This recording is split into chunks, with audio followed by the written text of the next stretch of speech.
This has been on my mind since the Nintendo Switch 2 Direct. Nintendo, we got a problem. We got to talk. Now, the system itself is 450, right? And that's reasonable in my opinion. Like it's not too far off. Like I expect it to be between 400 to 500 anyway. Um, but the more precedent or bigger issue is the cost of games that I've been seeing a lot of outrage about. And for what the system does, though, it's fine. Like I think 450 is a fair price in this modern age. In how things are, I mean, you got the Steam Deck, what 400? You got a all digital PS5 400. You got the base PS5 with disc 500. Um, what Xbox is kind of similar pricing as well too with their stuff. So I think the majority of people are not upset about the cost of the system. It's other things related to it. So we're going to talk about that. Now, as I said, system here, you get it for 450. Manufacturer's suggested retail price. Actual price may vary. Now, they did this before the tariffs went into effect.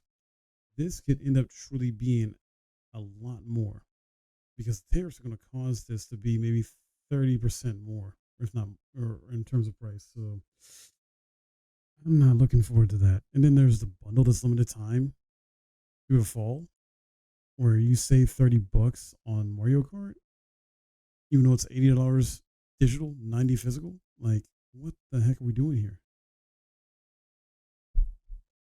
Am I talking quietly? Kinda. I had to because my dad is in the room and I got to be somewhat quiet. Am I not loud enough? What's going on here? You know, the two major first party games that's coming out for the system is Mario Kart World and Donkey Kong Bonanza. Both are priced differently. And the funny thing is, on their main website here, their direct website, right? Notice how they had the prices for the system and the bundle, right? But not the games. Not the games. Like straight up, look at this. What? This is a red flag. Why don't you have pricing anywhere? You have what's in the game as far as like features and modes and stuff like that, right? No price. That's bad. You got how to buy for the system, but not the games. Like you go to games, still no price. They're trying to be very, very kind of like quote unquote strategic with doing this, I guess. I think kind of sneaky a bit, in my opinion. It's not cool. And then if you go to a different site, this is NintendoLife.com, where it has the actual price of the games and the upgrades, right? Yeah, Nintendo Switch 2 Edition game upgrade pack prices seem revealed. So not only are certain games are going to be $70 and $80 digital, right? And then physical 10 more bucks. You have upgrade packs. So if you already own like Breath of the Wild and Tears of the Kingdom, for example, and you want to upgrade to the Nintendo Switch 2 Edition, right? Well, based on this, it looks like it's been confirmed. Upgrade pack should cost approximately $10 to $15. Similar to what Sony does and other companies do if there is a PS4 game with an upgrade to PS5 path that isn't free. So, but also noting here, upgrade packs from SMP Jamboree and Kirby FL will probably cost approximately $20. Nintendo may clarify this in a matter of days. I don't know. This is bad. This is bad. Nintendo hasn't provided details about upgrade pack costs locally just yet, but given the prices of the Switch 2 console bundle and games, these standalone digital upgrades could cost a bit more than expected depending on the region. Right. And I get it, they're a business. I get it. they're a business, but this is kind of really scummy. Nintendo, instead of charging more on the system itself and keeping the game price like $60, they're like, no, we're going to give you a fair, reasonable price for the system, even though 450 is still a lot of money. $450 is still a lot of money. That's before taxes, right? You know, they're like, no, we're going to charge you more on the games. And for those that don't know, gaming companies realistically lose money on their systems, technically, because they have to stay competitive. Well, things have changed. Nintendo doesn't really have any direct competition. You can argue the Steam Deck, but honestly, no. Nintendo's still making stupid amounts of money. They're probably doing the best they've ever done before as a company financially. You got the hardcore fan base that's going to still buy everything they put out, if not mostly everything they put out. So,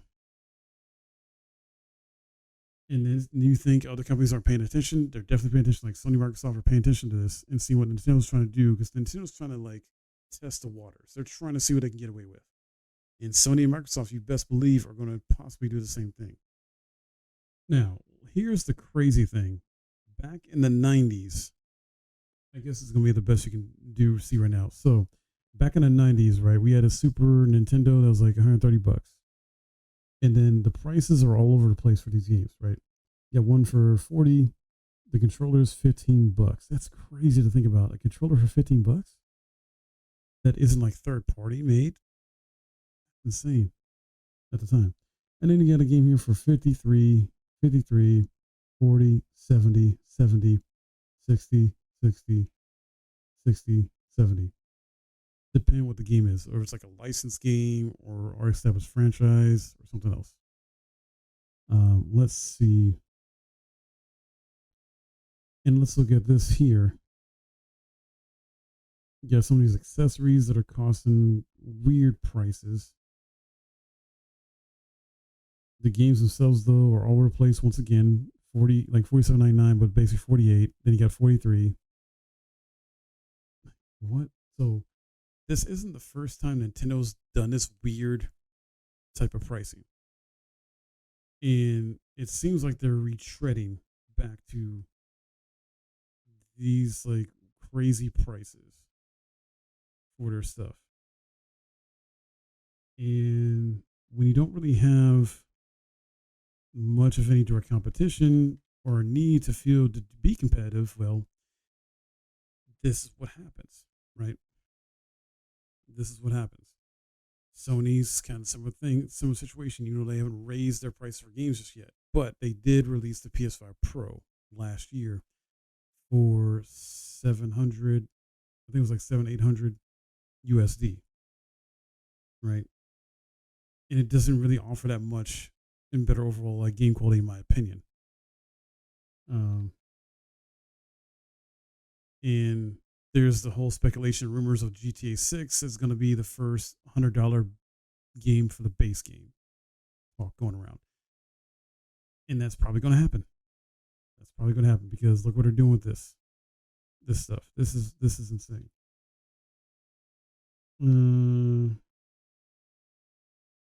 How much are they going to be charging for Switch 2 games in USA? I missed that part. Switch 2 games, not all of them, but some of them, from what we know so far, is either going to be $70 or $80 just for the digital copy. And then the physical is going to be $10 more. So, for example, Mario Kart World for a physical copy is going to be $90 USD before taxes. Donkey Kong Bonanza will be $80 physical before taxes. That's not the only issue, though. And the thing is, I think they're going to leave it up to like developers and publishers of third party games to decide what they want to price their games at. So here's the other thing. So here where you look at Polygon.com, right? Here's the other crazy thing that they're doing. Now, the Nintendo Switch 2 system itself comes with a base 256 gigabytes of internal storage, right? 8 times more than original Switch. After it's download, you can play the game and by inserting a game key card into your system. They are doing game key cards. Okay. For the Nintendo Switch 2. Game key cards are basically a forced way, in a sense, of like getting a game digitally instead of physical. So it isn't Nintendo's fault, but I can't say while I'm streaming as it's politics. Well, I mean, that's the truth. That's why I mentioned tariffs earlier. Nintendo did this in preparation because of the tariffs. That's one factor, but they're just not saying.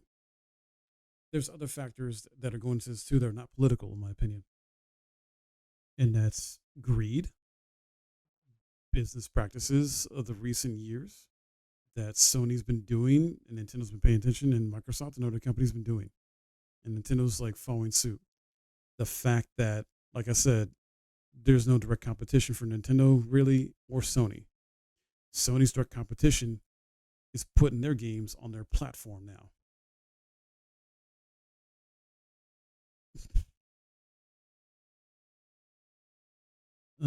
So now there's just talking about in some ways with the game key, this is a new spin on old tricks. Some Nintendo Switch games have been sold at retail, but the packaging simply included a code used to download the game to your account. To be fair, this hasn't been as common on Switch as it has been on competing consoles, but nevertheless, for the people still committed to purchasing physical games, it riles. This is in fact the same tactic that Microsoft infamously unveiled alongside the Xbox One. Microsoft did this, yeah, on Xbox One. I forgot about that. And that was over a decade ago, guys. This is what messed up the Xbox One for doing as well compared to the PS4. This is one factor. This is over a decade ago, and Xbox tried this. And consumer sentiment has changed. We all Game Passing and PS Plus in our games, and maybe potentially feel some ownership. We're not all doing this.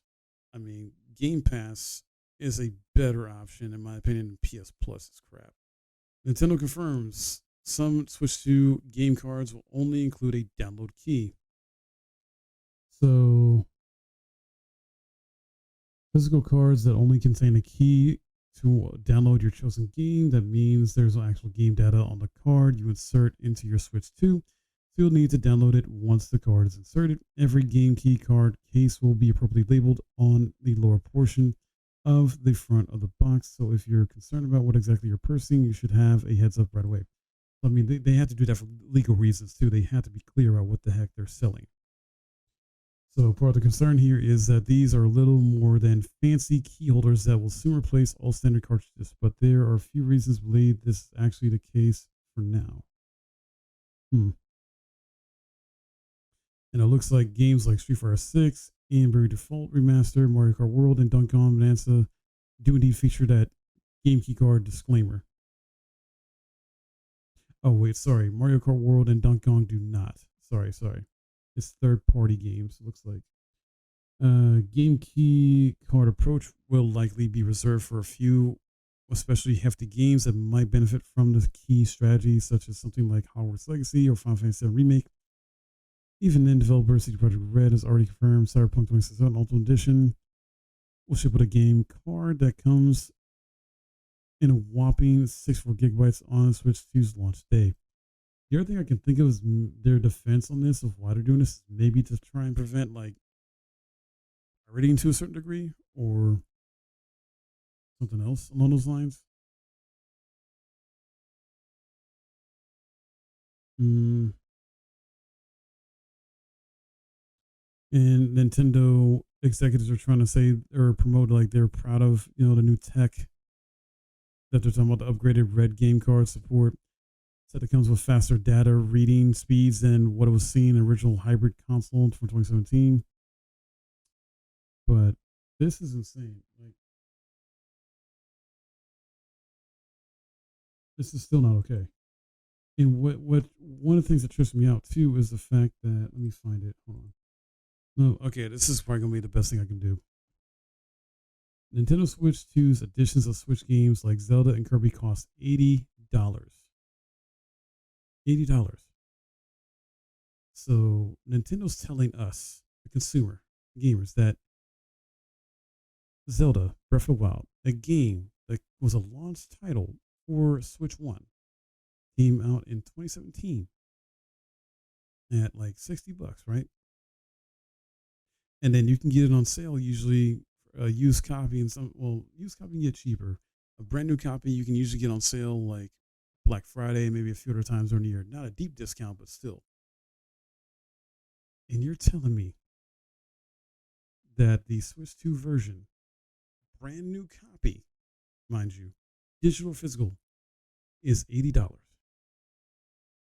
Well, physical probably 90. And Tears of the Kingdom was their first $70 game.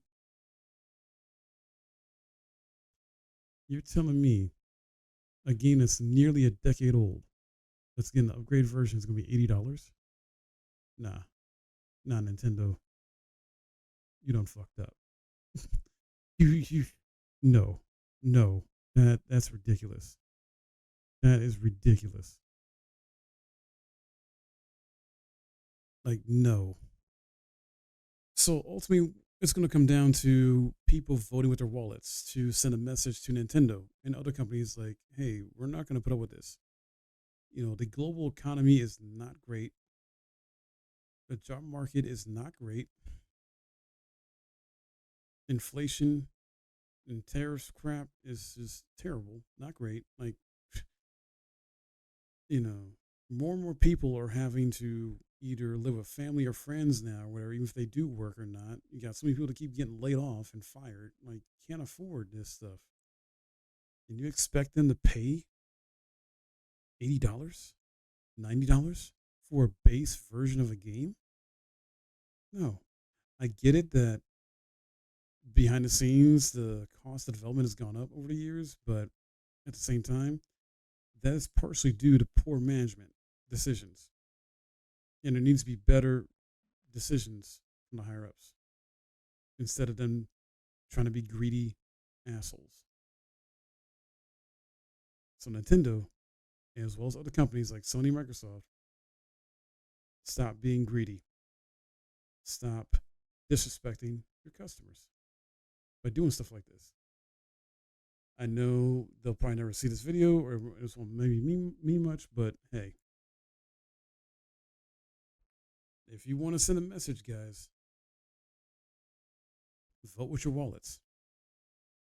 If you want to buy the system, that's your choice. If you want to spend money on the games, that's your choice. It's just the only bad thing about that is you are letting the companies know this is okay to do.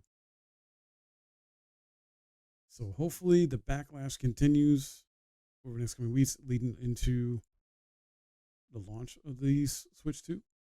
I know some people are going to boycott it, but it's not necessarily, some factors are not necessarily Nintendo's fault. I do get that to some degree, but at the same time, there's stuff they could have done to sort of like better approach this or do this from a business standpoint. The fact that they did not say anything about pricing during the direct was a red flag initially to me after I thought about it and seen it. The fact that on their direct website, as we saw earlier, there's only a price for the system itself and the bundle, but not the games. That's a red flag. That's bad. I'm not getting a Switch 2, at least not anytime soon. And none of the launch title games entice me to get a Switch 2 right away, even if I had the money. Donkey Kong and Mario Kart World? I'm sorry, no. And then you got a bunch of third party games that are launching day one on it that I personally already own a lot of those. And those games play better on PC. So I'm good. But what will you guys do?